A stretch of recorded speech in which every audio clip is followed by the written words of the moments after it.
As you know, a lot's been going on in the last few years. A lot's happened, there's a lot of concerns, everyone's concerned. And I believe we have the ability to make a real change. Unfortunately for us, at the moment, everything we're doing isn't cutting it.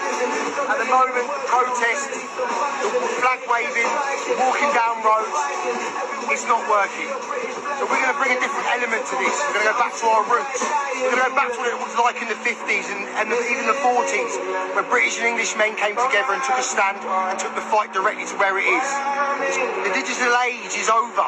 My man said that the flag waving, he said that the digital age is over. He said it's not working. So they're going to take it back to the 50s. They're going to take it back to the 60s. Now, he didn't elaborate on that, but that's what I'm here to do. That's what I'm here to do, folks. What he's talking about, take it back to the 50s and the 60s and them days, is when man were openly racist. This is the times when your grandparents had to walk home in groups. This is the time when some of your grandparents were randomly attacked, got a good beating. These are them times. These are them times. That's the times he's talking about taking it back to. What do you make of all of this? Do the police need to get tougher, do you think, on these rioters? Well, firstly, we need to be clear. This isn't a protest. It's not a riot. It's a pogrom. There was a systematic attempt to try and force people who are black, who are migrants, out of Northern Ireland and out of the UK. That's what this is about. What you mentioned a nurse. I saw an interview with a black nurse who'd come to Northern Ireland to help people there, to save their lives, to help them when they're sick. She got burned out of her home. People are being burned out of their home because they're black, because they're migrants, including little children. That's what's taking place. In terms of the police response, this isn't going to be solved by the police. It needs to be dealt with at source, which is violent racists have been given license to believe that they have legitimacy to act on their violent racism. And that is because of our media, that's because of our politicians, and that's because of, not least, Twitter, X, under Elon Musk, who is a psychopathic far-right billionaire, who is trying to incite a civil war in this country and has made that actually abundantly clear. And what I would say is we need the facts here. You know, we've had, over the last 2 decades, a big increase in immigration. No one can dispute that. In that same period, the murder rate in England and Wales has halved. It's half what it was in 2003. In London, the most diverse city in our country, it's at its lowest ever level. Hospital admissions caused by assault, knife assault, bodily force, blunt objects and firearms have all fallen sharply. There is no pandemic of violence being caused by migrants. What is happening is, whenever there is a terrible attack, like this hideous attack in Belfast, if it's the perpetrator isn't white, it's seized on in order to whip up violence. When a neo-Nazi tried to behead a Kurdish barber 2 years ago, which I doubt anyone even watching knows what I'm talking about, there were no riots. Okay. When a postman beheaded his girlfriend, East Kilbride in 2024, white Britain, no riots. When a white woman beheaded an Asian woman in 2022 in London, no riots. This is being used as incitement to whip up hatred and violence against black people, against minorities and against migrants, and it has to stop, otherwise this country has no future. Hold that.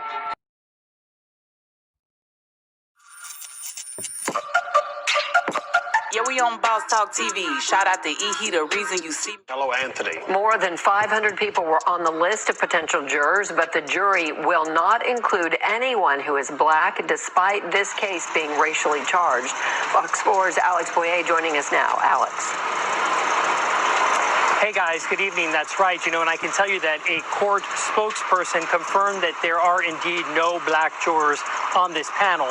And I can tell you that before this jury panel was seated, the defense objected to 3 black women being struck by the prosecution. Now, the prosecution contended that it was due to the fact that the women were educators, noting that this incident happened at a school function with young students. The defense then pointed out that those were 3 of those were 100% of the available black jurors in what's called the strike zone, adding that the state struck all 3. The judge went out and reviewed their questionnaires and came back and said that the defense's challenge to the 3 jurors being dismissed was denied. The judge said the court found that the state had non-racial means to strike the jurors. Now, background. Carmelo Anthony, 17 at the time, is accused of fatally stabbing 17-year-old Austin Metcalf last year at a Frisco ISD track meet. Anthony was reportedly sitting under a tent for a school that he did not attend. Witnesses say the two got into an argument and Anthony stabbed Metcalf in the chest. Metcalf died in his twin brother's arms.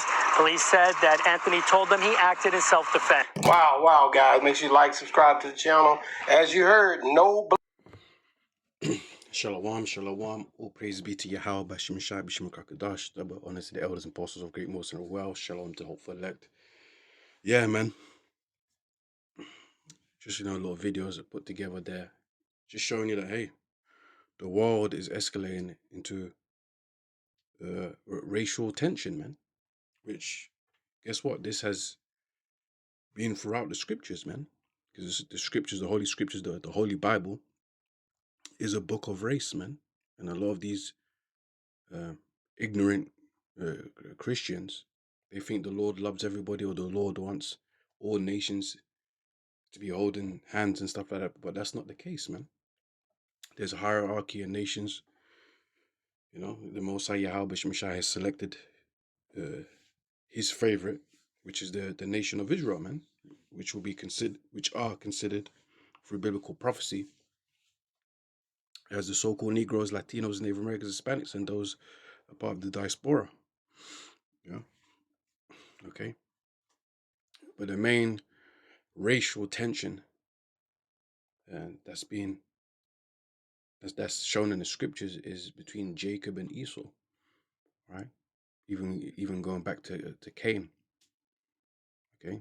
Esau, Edom being the so-called white man, and including obviously Amalekites, which are the grandson of Esau, which are known as the head tribe of the Edomites, which would be considered as the small hats, man. Yeah, the elites. Yeah, and Jacob, again, being the so-called Negroes, Latinos, Native Americans, Hispanics, but especially the tribe of Judah, which would be the so-called Negroes, more in particular the so-called African Americans. There's tension. And when you look at the old ancient Bible maps, Judah is right next to Edom, Esau, which is which is a sign as well of the rivalry. But anyways, let me get scriptures. This is Isaiah 13:14. It says, "And it shall be as the chase roe, and as a sheep that no man taketh up. They shall every man turn to his own people." Yeah, it's gonna get tribalistic. It's gonna get racial. Yeah, people are gonna be sticking to their people. Yeah, all that fakeness, that facade of "we are the world." That song, with Michael Jackson singing with the other singers and stuff, like holding hands. All that has gone out the window, right? They shall every man turn to his own people, as it's actually supposed to be, right? And flee everyone into his own land. Okay. Yeah. And Jacob's trouble is coming too. And read the rest. It says, "Everyone that is found shall be thrust through, and everyone that is joined unto them shall fall by the sword. Their children also shall be dashed to pieces before their eyes. Their houses shall be spoiled, and their wives ravished," man. And that's the judgment that's going to be coming to the other nations, man. Right? But before that, the racial tension is going to be escalating. In Psalms 83, this scripture tells you about the enemies of the Lord, the enemies of the nation of Israel. Psalms 83:2, it says, "For lo, thine enemies make a tumult, and they that hate thee shall lift up their head. Yeah? They have taken crafty counsel against thy people." Yeah. As an NLT to the right talks about crafty schemes, systematic oppression, racism. Yeah. Deals and policies, underhand tactics to keep our people oppressed. Yeah. Psyops and consoled against by hidden ones. Yeah. Yeah. Who's the hidden ones? Who's the precious ones? Yeah. The nation of Israel, the so-called Negroes, like Latinos, Native American, Spanish, the special people of the Lord's children. They have said, "Come, let us cut them off from being a nation." Yeah. Yeah. So that's what they want from you. That's what all these other nations, especially Esau, Edom, the so-called white man, starting with the elites, want to do. They want to cut you off from being a nation. They want to eliminate you. They want you to be ignorant of your past or your true self, your true power, of the Heavenly Father, Yahweh Shemishah, your identity, your history. Okay? They want you divided, to hate each other. But the name of Israel may be no more in remembrance. Yeah, they don't want you to know your true origin, man. Because there's power in knowing who you are. Because what is Israel? What's the Israelite? The name means he is a prince of the power or prince of God. Right? And if you're a prince, your father is a king. And that means there's royalty in your nature. Royalty in your fate. All right? And being the Lord's children or being a prince to the king, there's perks, there's benefits, there's promises. Yeah, there's a will, there's an inheritance. You have rights. Right? But these devils and these other nations don't want you to know that. For they have consulted together with one consent, they are confederate against me. So in other words, what they all work together to keep you destroyed in any way possible, physically, mentally, spiritually, emotionally, systematically, financially, every way you can think of for you to get devoured, our people to get devoured. The tabernacles of Edom, so Edom is already there. Right? Number one, Edom, Esau, the so-called white man, starting with the elites, and the Ishmaelites, the Arabs, yeah, Moab, Chinese, the Hagarenes, Gebal, and Ammon, and Amalek. And this is very interesting because Amalek, which is the grandson of Esau, Edom, so in other words, which will be the small hats, yeah, grandson of Esau, as it says there. So in other words, Esau is basically mentioned twice, yeah. So that should emphasize how much hatred that Esau, Edom, the so-called white man, has for you. All right. And the Philistines with the inhabitants of Tyre. Okay. So basically, all the nations don't like you.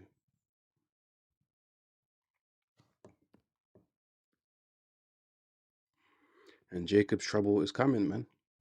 Jeremiah 13:4 says, "And these are the words that the Lord Yahweh spake concerning Israel and concerning Judah. For thus saith the Lord Yahweh, we have heard a voice of trembling, of fear, and not of peace." Yeah, so disaster is coming. "Ask ye now and see whether a man doth travail with child." Have you seen, asking a question, have you seen a man look like he's pregnant, about to give birth? Yeah. "Wherefore do I see every man with his hands on his loins as a woman in travail, and all faces are turning to paleness." So it's going to get so peak and disastrous, so tragic, so scary that you're going to see even men behaving like women. That's how scary it's going to be. "At last, for that day is great, so that none is like it." This is going to be the scariest time upon earth. "It is even the time of Jacob's trouble." Yeah, Israel. Yeah, NLT says it will be a time for trouble for my people Israel. Racial. Yeah? Okay. Now, Elder Apostle Tal always mentioned in the past, Jacob's trouble is going to be everyone else's trouble too, you know, because people are going to be getting jacked left, right, center, you know. The Lord's going to, open up spiritual portals for people to get judged as well. Because remember, as we get closer to the end, Matthew 24 talks about great earthquakes and diseases and stuff like that. So a lot of what people will call natural disasters, which are godly disasters, are going to be spreading worldwide in major scales, hitting records, breaking records. All right. So everyone's going to be getting judged, but Esau is going to mainly target the people of Israel, Jacob, the true Israelites. But he shall be saved out of it. But Israel is going to be saved. The elect are going to be saved. The believers of Yahweh Hashem Yahushai, believers and followers. Okay, this is Matthew 24. Read verse 7. For nation shall rise against nation, and kingdom against kingdom. Yeah, so tension between countries, tensions between races of people, right? Tensions between the empires, Russia and America, Iran, China, okay? EU, NATO, division amongst them, as is written in Revelation 17. And there shall be famines and pestilences and earthquakes in diverse places. All these are the beginning of sorrows. See, that's the judgment that's going to be upon all the earth. Verse 9, then shall they deliver you up to be afflicted, and shall kill you, and ye shall be hated of all nations, yeah, for my name's sake, yeah, which all Israel, all Jacob's going to be hated at by the world, which that's already apparent, but more specifically, the believers of Yahweh Yahushai, brothers and sisters, are going to be hated, especially the men are going to be completely hated, because obviously we're the ones preaching the truth, the scriptures out in the highways and byways, so we're going to be the number one targets,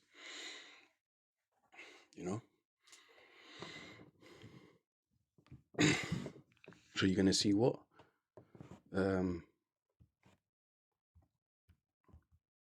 it's going to turn into purge, and a lot of police, military patrolling the streets and stuff like that, curfews. You see a lot of chaos and violence, man. Yeah. Revelations 12 and 12, it says, therefore rejoice, ye heavens, and ye that dwell in them. Woe to the inhabitants of the earth and of the sea, for the devil, yeah, is come down unto you, having great wrath. And who's that devil, man? Esau, Edom. Yeah, the elites. Yeah. The devil has come down unto you, having great wrath. Yeah. Why is he having great wrath, man?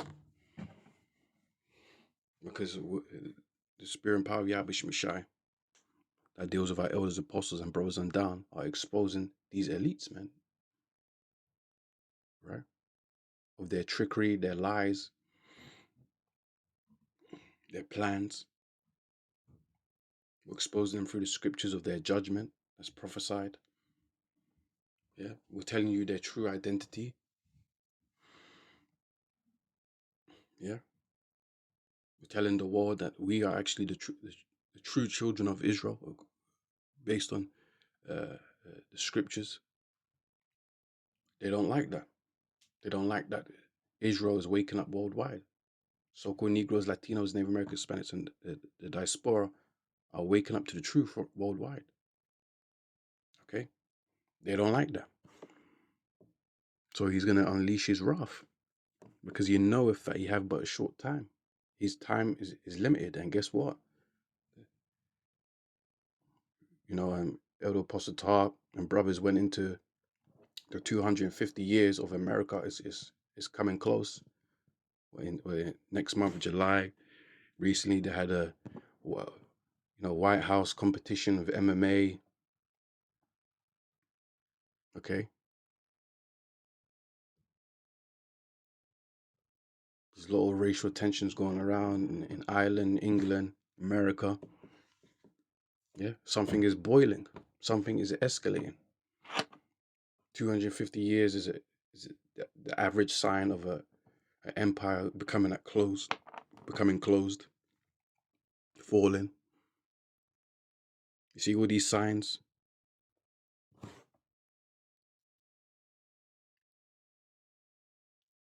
You know, all those previous eclipses showed an X cross on America. What does that represent? Destruction, man, which is written all over the scriptures. You know, Babylon has fallen, Revelation 18. Okay? So judgment is coming to America and judgment various places of the world and racial tension, man. Okay? Yeah. But anyways, with that, hope we've been edified. All praise be to Yahweh, Hashim Yashai, Bishim Kakadash. The one to the elders and apostle, great most of the well. Shalom to the elect. Shalom.